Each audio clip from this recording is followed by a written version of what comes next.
আলহামদুলিল্লাহি রাব্বিল আলামিন ওয়াসসালাতু ওয়াসসালামু আলা রাসূলিহিল কারীম ওয়া আলা আলিহি ওয়া সাহবিহি ওয়া আহলি বাইতি আজমাইন, আম্মা বাদ। সম্মানিত ভাইয়েরা, একটা ক্রিটিক্যাল সময় এই জাতি পার করছে। আমি একটা প্রশ্নের জবাবে বলেছিলাম যে রাজধানীর মাটি ঠিক আছে তো সারা দেশ ঠিক আছে। তার মানে রাজধানী হচ্ছে জাতির মগজ। ব্রেইন কাজ করবে তো সারা বডি অ্যাক্টিভ। ব্রেইন ফাংশনলেস হয়ে যাবে, সারা বডি শেষ। আর ব্রেইন যদি সুস্থ থাকে, সবল থাকে, তাহলে আলহামদুলিল্লাহ তার শরীরের প্রত্যেকটা অঙ্গ প্রত্যঙ্গ ব্রেইনের নির্দেশনা অনুসরণ করে ফাংশন করে। এই জায়গাটা যদি পরিষ্কার পরিচ্ছন্ন হয়, মজবুত হয়, শক্তিশালী হয়, তেজি হয়, নবযৌবনা হয়, তাহলে আলহামদুলিল্লাহ সংগঠনে যৌবন ফিরে আসবে। এই জাতির মধ্যে ইসলামী বিপ্লব সাধনের জন্য কয়েক কোটি মানুষ দরকার, এটা আমি ব্যক্তিগতভাবে মনে করি না। সঠিক মানুষটি যদি সঠিক তথ্য সহ আমাদের কাছে হাজির হয় এবং আল্লাহর কাছে হাজির হয়, এই জাতির পরিবর্তনের জন্য খুব বেশি মানুষের প্রয়োজন হবে না। ওই সঠিক মানুষটি তৈরি করা হচ্ছে জামাতে ইসলামের মূল কাজ। এই মানুষ তৈরির জন্যই আমাদের 4 দফা কর্মসূচি এবং 3 দফা দাওয়াত। আমরা এখানে যারা বসেছি তারা সকলেই শপথের কর্মী। শপথ নেওয়ার আগে আমরা গঠনতন্ত্র বারবার পড়েছি। এখন যদি আমরা সেই মুখস্থটা মগজে ধারণ করি এবং অন্তরে ধারণ করি, তাহলে আজীবন এটা লাইট হিসাবে আমাদেরকে আলোকিত করবে, এটা আমাদের রিচার্জিং ব্যাটারি হিসাবে কাজ করবে। কিন্তু গঠনতন্ত্র যা আপনার কাছে চায় একজন মুমিন হিসাবে, সেই শিক্ষাটা তো আপনার হৃদয়ে থাকতে হবে। আপনি কি জবাব নেবে আল্লাহর মুলাকাতে যাবেন, সেইটা আপনি চিন্তা করেন। আপনি আল্লাহর সাথে মুলাকাত করবেন, তো সেই মুলাকাতের সময় আল্লাহ বলছেন যে তাদের ওয়াদা সম্পর্কে তাদেরকে জিজ্ঞেস করা হবে এবং তোমরা তোমাদের ওয়াদা পূরণ করো, আল্লাহর সাথে দেওয়া ওয়াদা এবং মাখলুকের সাথে দেওয়া ওয়াদা। তাহলে আল্লাহ তোমাদের সাথে দেওয়া ওয়াদা পূরণ করবেন। আল্লাহ তাআলার ওয়াদা কি? আল্লাহ তাআলার ওয়াদা স্পষ্ট, ওখরা তুহিব্বুনাহা নাসরুম মিনাল্লাহি ওয়া ফাতহুন কারীব ওয়া বাশশিরিল মুমিনিন। স্পষ্ট ওয়াদা যে আমি তোমাদেরকে গুনাহ খাতা তো মাফ করব, জান্নাতও দিব, কিন্তু এর পাশাপাশি আমি দুনিয়াটাকেও তোমাদের জন্য জান্নাতময় বানিয়ে দেব। আমার সাহায্য তোমাদের জন্য যাবে, বিজয় ইসলামের নিশ্চিত হবে, তোমাদের হাত দিয়েই হবে। এটা আল্লাহর ওয়াদা। সেই ওয়াদাটা আল্লাহ বাস্তবায়ন তখনই করবেন বান্দারা যখন তাদের ওয়াদা বাস্তবায়ন করবে। প্রিয় ভাইরা, আপনার আমার এই ওয়াদা কোনো মানুষ, কোনো ব্যক্তির কাছে নয়, কোনো আমির সাহেবের কাছে নয়। এই ওয়াদাটা সরাসরি আল্লাহ তাআলার কাছে। মহান আল্লাহ রাব্বুল আলামিনকে সাক্ষী রাখিয়া ওয়াদা করিতেছি যে, কারে সাক্ষী রাখিয়া? কে হাজির নাজির? কার সামনেই ওয়াদা? স্বয়ং আল্লাহ তাআলার সামনেই ওয়াদা। আমার সম্মানিত ভাইয়েরা, অত সহজ? আমি তো ওয়াদা নিয়েছি, শয়তান আমারে ছেড়ে দিবে? আমার সাথে তার যুদ্ধ অনবরত লেগেই আছে। সে আমাকে নিয়ে যাবে আমার পেশায়, নিয়ে যাবে আমার পরিবারে, নিয়ে যাবে আমার বন্ধু মহলে যেখানে দিনের সাথে কোনো সম্পর্ক নাই, নিয়ে যাবে আমাকে অযথা কাজ এবং কর্মে। আর আমাকে কুস্তি করতে হবে তাকে পরাজিত করার জন্য। সেই কুস্তিতে যদি আল্লাহ আমাকে সাহায্য করেন, তাইলেই আমি বিজয়ী হতে পারবো। আর আল্লাহ তাআলার সাহায্য তখনই আসবে যখন আমি ইখলাসের সাথে আল্লাহর সাহায্য চাইব। এমন কোনো বান্দা আছে আল্লাহর সাহায্য ছাড়া চোখের পাতা বন্ধ করতে পারবে? বন্ধ পাতা খুলতে পারবে? একটা পদক্ষেপ সামনে দিতে পারবে? কোনো জিনিস হাতে তুলে নিতে পারবে? চোখ দিয়ে এক পলক কোনো দিকে তাকাতে পারবে? আল্লাহর সাহায্য ছাড়া কারো কোনো ক্ষমতা আছে? নাই। তাহলে সেই আল্লাহর কাছেই আমাদেরকে সকল ব্যাপারে সাহায্য চাইতে হবে।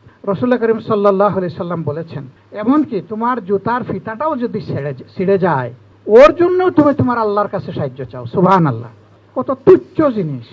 আল্লাহর হাবিব বলছেন যে ওইটার জন্য আল্লাহর কাছে তুমি সাহায্য চাও। প্রিয় ভাইরা, এই গঠনতন্ত্র সামনে রেখে আমার ওয়াদার প্রত্যেকটি দাবি পূরণের জন্যে আল্লাহর কাছে বিগলিত চিত্তে আমাদের সাহায্য চাইতে হবে। সেই সাহায্যটা আরও মজার হবে। চোখের পানি দিয়ে সেজদায় যদি বুক ভাসাইতে পারি, যদি মুখটা ভিজে যায়, দাড়ি যদি ভিজে যায়, আর 1 ফোঁটা পানি যদি আল্লাহর দরবারে কবুল হয়ে যায়, আলহামদুলিল্লাহ, তাইলে আমার কাজ হয়ে যাবে আল্লাহ চাইলে। এবং এটার জন্য একটা উপযুক্ত সময় আছে।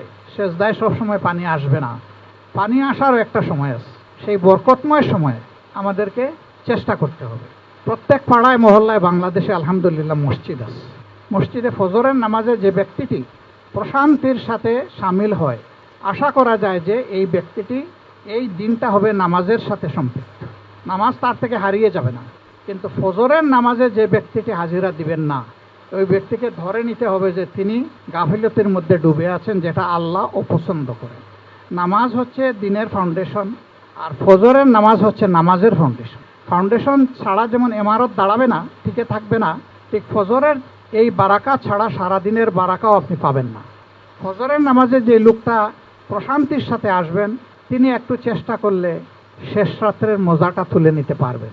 কিন্তু এইখানে যিনি হুড়াতাড়া করে এসে হাজির হবেন, তার পক্ষে ওই শেষ রাতের মজা তুলে নেওয়া সহজ নয়।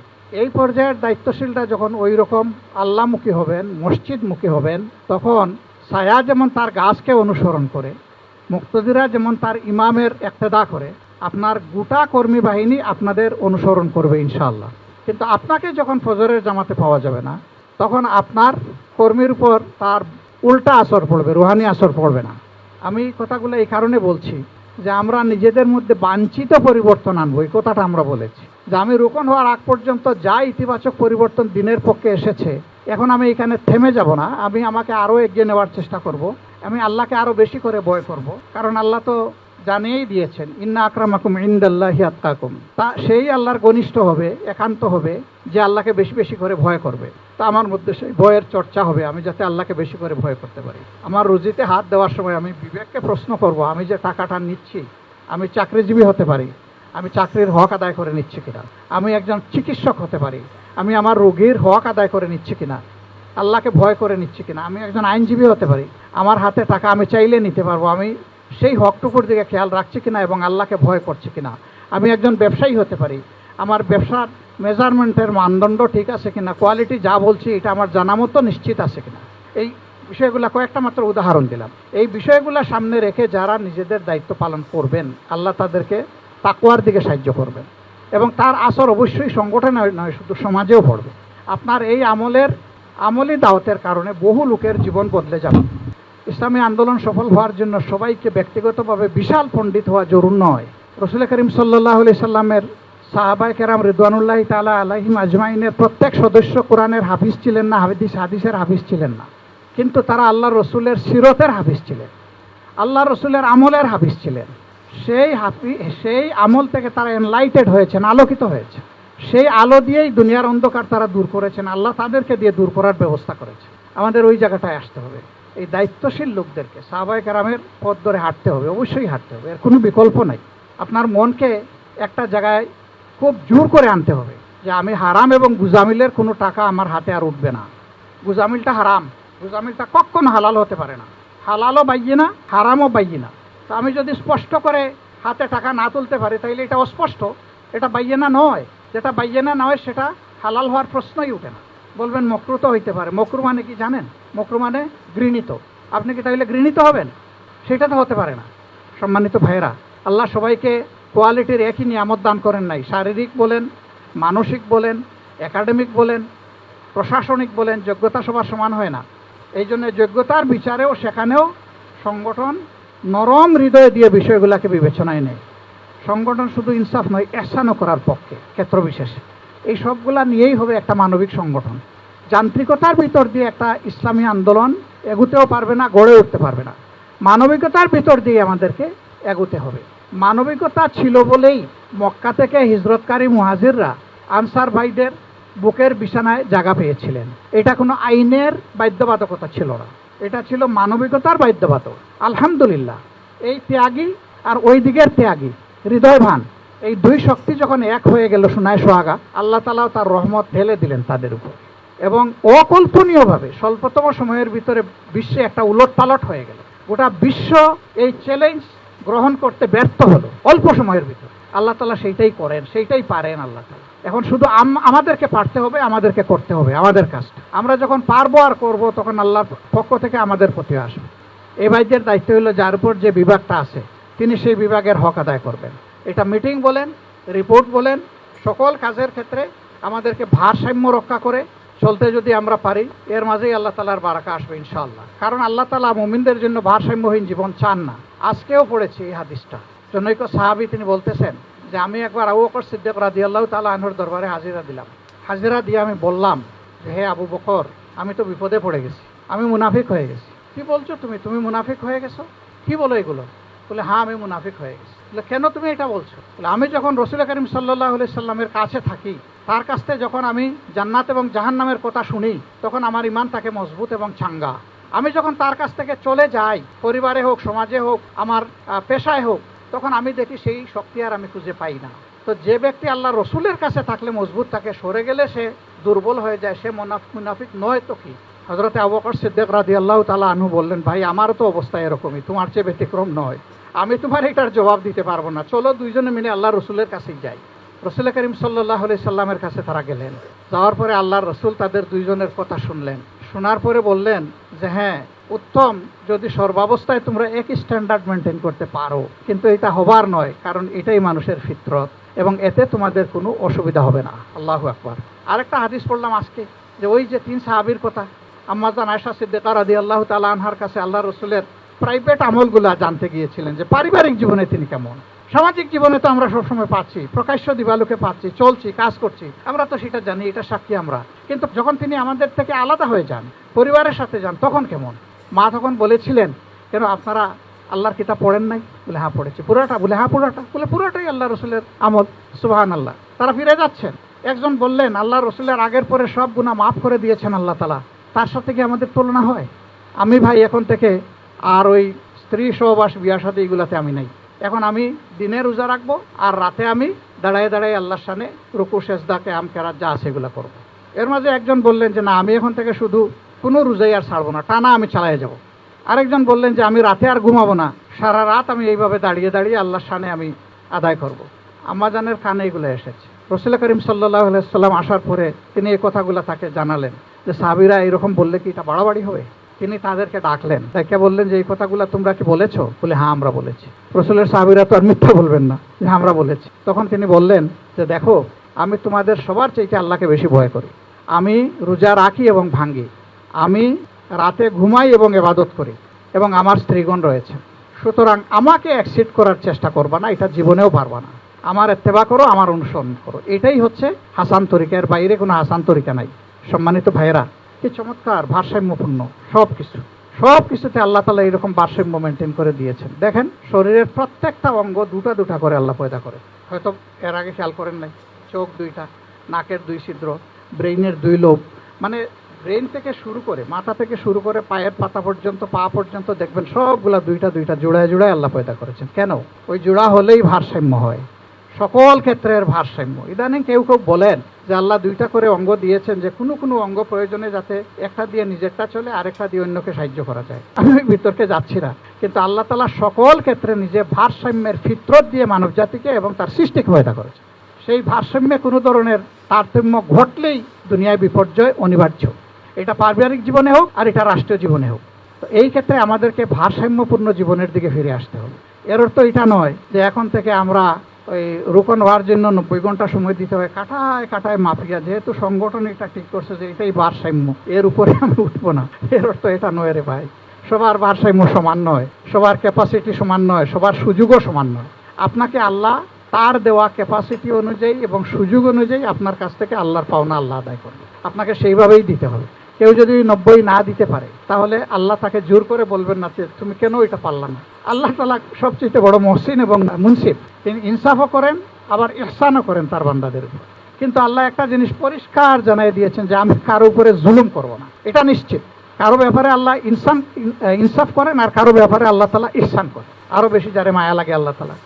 তো আমাদের মধ্যে, নিজেদের মধ্যে ওই 2টার চর্চা হবে ইনশাআল্লাহ, এবং নেক কাজে আমরা এক অন্যকে সহযোগিতা করব, ডিসকারেজ করব না। সে আমার পুত্র হতে পারে, মেয়ে হতে পারে, আমার স্ত্রী হতে পারেন, মা হতে পারেন, বাবা হতে পারেন, ভাই হতে পারে, আমার শ্বশুর বাড়ির আত্মীয় হতে পারে, আমার জানি দোস্ত বন্ধু হতে পারে, আমার কর্মস্থলের সঙ্গে হতে পারে, আমার পাড়া প্রতিবেশী হইতে পারে, যে হোক, আমরা নেক কাজে এক অন্যকে ইনশাআল্লাহ সহযোগিতা করব। আমি আখের যে কথাটা বলে আমার কথা শেষ করতে চাই, আমরা একটা প্রত্যাশিত বিপ্লব চাই কিনা? তো বিপ্লবকে গনে গনে সময় দিয়ে হবে, গনে গনে কাজ করে হবে। বিপ্লবের জন্য কি লাগবে? বিপ্লবের জন্য বিপ্লবী লাগবে। বিপ্লবীরা কিছু কিছু ক্ষেত্রে সূত্র মানে না, যেটা মানে না ওইটা শরিয়ার সীমার ভিতরেই থাকে, ওই পর্যন্ত না মানার এখতিয়ার দেওয়া হয়েছে। হযরতে হানজালা রাদিয়াল্লাহু তাআলা আনহুকে আল্লাহর রাসূল উহুদ যুদ্ধে যাওয়ার সময় তো মদিনার একজন মুহাফিজের কাতারে রেখে গিয়েছিলেন, কিন্তু তিনি যখন শুনলেন যে আল্লাহর রাসূল শহীদ হয়ে গেছেন, তখন মদিনার তাকে ধরে রাখতে পারেনি। তখন তিনি কিন্তু উহুদের ময়দানে চলে গেছেন এবং শহীদ হয়ে গেছেন, এবং এমন মর্যাদার শাহাদত আল্লাহ তাকে দান করলেন। এরপরে কারো নসিবে এটা জুটবে কিনা এটা আল্লাহই ভালো জানেন। মানুষের গোসল হয় দুনিয়ায় মরার পরে, শহীদদের গোসল দিতে হয় না। তার একটা বিশেষ কারণ ছিল, গোসল প্রয়োজন ছিল, তার গোসলটা দুনিয়ার মাটির উপরে হয় নাই। আল্লাহ তাআলার গায়েবী নিজামে ফেরেশতাদের দ্বারা আল্লাহ এটা দিয়েছেন। সুবহানাল্লাহ। এই কিসমত আর কারো জুটবে কিনা আল্লাহই ভালো জানেন। তা আল্লাহ রাসূল তো ওসিয়ত করে তারে সুযোগ দিয়ে গেছিলেন, তুমি মদিনায় থাকো, বলেন তো নাই যে যুদ্ধের পরাজয়ের কথা শুনলে তুমি চলে যেও। তিনি তো ইচ্ছা করলে থাকতেই পারতেন, কিন্তু না, তিনি জান্নাতের যে ঘ্রাণ পাচ্ছিলেন, তিনি থাকবেন কিভাবে? জান্নাত তো তাকে টেনে নিয়ে গেছে উহুদের প্রান্তরে। আলহামদুলিল্লাহ, তিনি যুদ্ধ করতে করতে শহীদই হয়ে গেলেন। আল্লাহ তাআলা তাকে কবুল করুন এবং শহীদদের মধ্যে উত্তম মর্যাদা আল্লাহ তাকে দান করুন। এই স্পিরিটগুলো অন্তরে ধারণ করে আমাদেরকে বিপ্লবী হতে হবে। বিপ্লবী মানে কি মানুষের দোকানপাট ভাঙচুর করা, গাড়ি ঘোড়ায় আগুন দেওয়া? বিপ্লবী মানে হচ্ছে অন্যায়ের বিরুদ্ধে শক্ত হয়ে দাঁড়ায় থাকার নাম বিপ্লব। যদি কোনো জায়গায় অন্যায়ভাবে আমাদের বৈধ অধিকারের উপরে হস্তক্ষেপ করে, এমনকি গুলি চালায়, দায়িত্ব হবে ওখানে যিনি মূল প্রধান ব্যক্তি, তিনি চিৎকার দিয়ে বলবেন, গুলি যদি করতে হয় আমার বুকে করো, আমার কর্মীদেরকে গুলি করবো না। প্রথমে বলবেন গুলি বন্ধ করো, আমরা শান্তিপূর্ণ উপায়ে আমাদের কর্মসূচি বাস্তবায়ন করছি। কর্মীদেরকে বলবেন যে যেখানে আছেন দাঁড়ায় থাকেন। আর এরপরে যদি ওরা গুলি চালাতে চায়, বলবেন যে আমার বুকে চালাও। যখন প্রধান দায়িত্বশীল এই আহ্বান জানাবেন, ওদের শুধু হাত না, ওদের কলিজা কেঁপে উঠবে ইনশাআল্লাহ। আর কর্মীরাও যদি দাঁড়ায় যায়, তাহলে পায়ের তলার মাটিও ওদের সরে যাবে। আমি একটা উদাহরণ দিলাম মাত্র। ওহুদের প্রান্তরে রাসূল করিম সাল্লাল্লাহু আলাইহি ওয়াসাল্লাম একসময় একা হয়ে গেলেন। একা, কাফিররা খুব নিকটে চলে আসলো। একজন কুখ্যাত কাফের তার তীর ধনুর সীমানার ভিতরে পেয়ে গেল। এখন একটু পরে সে তলোয়ারের সীমানার ভিতরে পেয়ে যাবে। আল্লাহর এক বান্দি হযরতে নুসাইবা রাদিয়াল্লাহু তাআলা আনহা, শত্রুর অস্ত্র আর রসুলের বক্ষ এর মাঝখানে তিনি দেওয়াল হয়ে গেলেন এবং তিনি তার উপর অস্ত্রগুলা লুফে নিলেন। সম্মানিত ভাইয়েরা, আমরা বিশ্বাস করি আমাদের দায়িত্বশীলদের প্রতি আমাদের কর্মীদের মায়া, মহব্বত, আনুগত্যের কোনো কমতি নাই, কিন্তু দায়িত্বশীলদেরকে এই মর্যাদার জায়গাটার মর্যাদা করতে হবে। এই মর্যাদাপূর্ণ জায়গার সম্মান দায়িত্বশীলদেরকে রাখতে হবে। যে দায়িত্বশীল এটা রাখতে পারবেন না, তিনি তার নিজের এবং সংগঠনের ক্ষতির জন্য যথেষ্ট।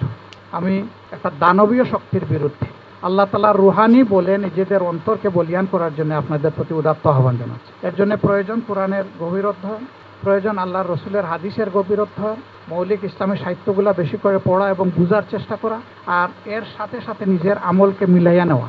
যেখানে আমলের অসঙ্গতি আছে দূর করা এবং আল্লাহর দিকে বেশি করে ঝুঁকে পড়া, রুজু হয়ে যাওয়া। ইনশাআল্লাহ এই জাতির মুক্তি আসবে। এই জাতির হয়তোবা প্রসব বেদনা বেশি দূরে নয়, হয়তো খুব নিকটে। প্রসব বেদনা খুব কষ্টের জানি। আল্লাহ যেন সেই কষ্টের জন্য আমাদেরকে তৈরিও করেন এবং সহ্য করার তৌফিকও আমাদেরকে দান করেন। আর এরপরে যেন এই জাতির দুনিয়া আখিরাতের মুক্তিটা আল্লাহ নিশ্চিত করে দেন। আমাদের এই অবস্থার জন্য আমরাই দায়ী। আমরা আল্লাহ তাআলার কাছে নতশিরে নিজের দায় স্বীকার করে আমরা তওবা করছি। আস্তাগফিরুল্লাহ, ইন্নাল্লাহা গফুরুর রহিম। আস্তাগফিরুল্লাহ আল্লাযী লা ইলাহা ইল্লা আনহু আস্তাগফিরুকা ওয়া আতুবু ইলাইহি। আমরা আল্লাহ তাআলার দরবারে আমরা তওবা করছি। আল্লাহ আমাদের তওবা কবুল করুন। এটা মুখের তওবা নয়, এটা আমাদের বুকের তওবা। সম্মানিত ভাইরা, আমি সবচেয়ে বড় গুনাহগার। আমি বিশ্বাস করি আমার প্রতিটি ভাইয়ের নেক আমল আমার চেয়ে ভালো এবং আল্লাহর সে আমার চেয়ে প্রিয়। আমার জন্য বুক ভরে আপনারা দোয়া করবেন, অসঙ্গত কোনো কাজ যেন আমি না করি। আর যদি কিছু আমার ভুলের জন্য, দুর্বলতার জন্য হয়ে যায়, আল্লাহ যেন সাথে সাথে আমাকে সংশোধনের ব্যবস্থা করেন। অন্য ভাইয়ের 10টা বড় ভুলে যে না ক্ষতি হবে, আমার একটা ছোটো ভুলের কারণে এর চেয়ে বড় ক্ষতি হয়ে যেতে পারে। আল্লাহ যেন আমাকে হেফাজত করে, আমার মগজকে হেফাজত করে, আমার জেহেনকে হেফাজত করে, আমার কলবকে হেফাজত করে। আর বডিটা তো আল্লাহর জন্য দেওয়াই আছে, আল্লাহ যেভাবে পছন্দ করে। আপনাদের জন্য দোয়া করি, আল্লাহ তাআলা এই কাঙ্ক্ষিত বিপ্লবের এক একজন সেনাপতি হওয়ার তৌফিক আপনাদেরকে দান করুন। এক একজন সেনাপতি হিসেবে আপনাদেরকে কবুল করুন এবং আপনাদের তৎপরতার মাধ্যমে এই মহানগরীকে একটি আদর্শ মহানগরী হিসাবে, ইসলামের একটি বলিষ্ঠ দুর্জয় ঘাঁটি হিসাবে আল্লাহ তাআলা আমাদেরকে হাদিয়া হিসাবে দান করুন। সুবহানাকাল্লাহুম্মা ওয়া বিহামদিকা আশহাদু আল্লা ইলাহা ইল্লা আনতা আস্তাগফিরুকা ওয়া আতুবু ইলাইক। আসসালামু আলাইকুম ওয়া রাহমাতুল্লাহ।